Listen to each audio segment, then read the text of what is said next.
Hello guys welcome to my channel bank Nifty masters. ఈ రోజు bank Nifty market update కనుక మనం చూసుకుంటే ఈ రోజు బ్యాంక్ నిఫ్టీలోని మార్కెట్ అయితే 779 పాయింట్స్ మార్కెట్ అయితే డౌన్ అయ్యి 48,570 దగ్గర మార్కెట్ క్లోజ్ అయింది.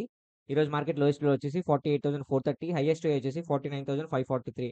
సో యాక్చువల్లీ ఈ రోజు అయితే మనం అనుకున్న ట్రేడ్ సెట్ నెగిటివ్ గానే వెళ్ళింది అనమాట. యాక్చువల్ మార్కెట్ కంప్లీట్ గా రికవర్ అవుతుందని ఎక్స్పెక్ట్ చేశాను, బట్ యూజ్ గా ఫాలో అయింది అనమాట. ఈ రోజు అయితే నాకైతే లాస్ వచ్చింది ఫ్రెండ్స్.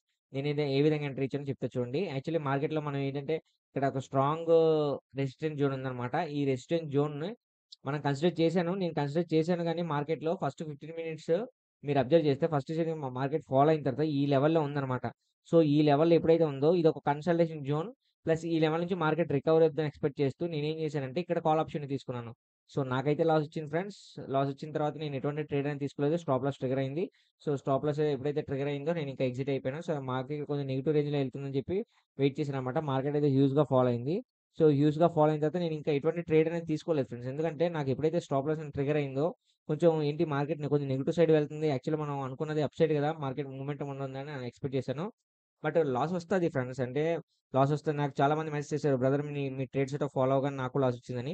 సో, నాకు కూడా లాస్ వచ్చింది. నేను నేను నేను మీరు మీరు అబ్జర్వ్ చేస్తే నేను యాక్చువల్లీ ఏం చెప్పాను. సో, మార్కెట్ అనేది ఈ లెవెల్ బ్రేక్‌ఔట్ అయితేనే మనం మార్కెట్‌లో రికవరీ అవుద్దని చెప్పాను. సో, గ్యాప్ అప్ అయింది. గ్యాప్ అప్ అయిన తర్వాత ఇక్కడ మార్కెట్‌లో ఫాల్ వచ్చింది. ఫాల్ వచ్చిన తర్వాత ఇక్కడ కన్సల్టేషన్ జోన్ కాబట్టి ఇక్కడ మార్కెట్ అనేది కంప్లీట్‌గా కంపల్సరీ రికవరీ అవ్వాలన్నమాట. కానీ మార్కెట్ అనేది హ్యూజ్‌గా ఫాల్ అయింది. సో, అంటే దీని ఇండికేషన్ ఏంటంటే మార్కెట్‌లో సెల్లర్స్ ప్రెషర్ అనేది చాలా ఎక్కువ ఉంది. మార్కెట్ కంప్లీట్‌గా ఫాల్ అయ్యే సింప్టమ్సే చూపించిందనమాట. సో, నాకైతే లాస్ వచ్చింది ఫ్రెండ్స్ ఈరోజైతే. సో, అంటే ప్రతిరోజు ప్రాఫిట్స్ వస్తాయని చెప్పలేం కదా! లాసెస్ కూడా వస్తాయి. మనం లాసెస్ కూడా యాక్సెప్ట్ చేయాలి. సో, ఈరోజైతే నాకైతే బిగ్ లాస్ వచ్చింది ఫ్రెండ్స్. సో, సింగిల్ ట్రేడే తీసుకున్నాను. సింగిల్ ట్రేడ్‌లోనే లాస్ వచ్చింది. సో, ఇంక రేపు మార్కెట్ ఎలా ఉండబోద్ది? రేపు మార్కెట్‌లో మనకు సపోర్ట్ అండ్ రెసిస్టెన్స్ లెవెల్స్ ఏ విధంగా ఉండబోదో చెప్తా చూడండి. సో, రేపు మార్కెట్ గాని అబ్జర్వ్ చేస్తే మార్కెట్‌లోని కొంచెం ఈ రిజెక్షన్ అనేది మనకు ఒక ఇండికేషన్ ఏంటంటే మార్కెట్ ఫాలో అవుద్దని ఎక్స్‌పెక్ట్ చేయాలి. కానీ సో, యాక్చువల్లీ ఇక్కడ ఏం జరుగుతుందంటే కన్సల్టేషన్ జోన్‌లో ఉంది కాబట్టి మార్కెట్.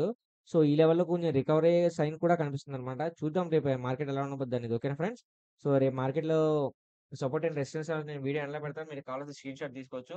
అండ్ తిరిగి మళ్ళీ మన రేపటి వీడియోలో మళ్ళీ మనం కలుద్దాం. నా వీడియో గనుక నచ్చితే వీడియోని లైక్ చేసి ఛానెల్ అయితే సబ్స్క్రైబ్ చేసుకోండి. ఓకేనా ఫ్రెండ్స్? Thanks for watching.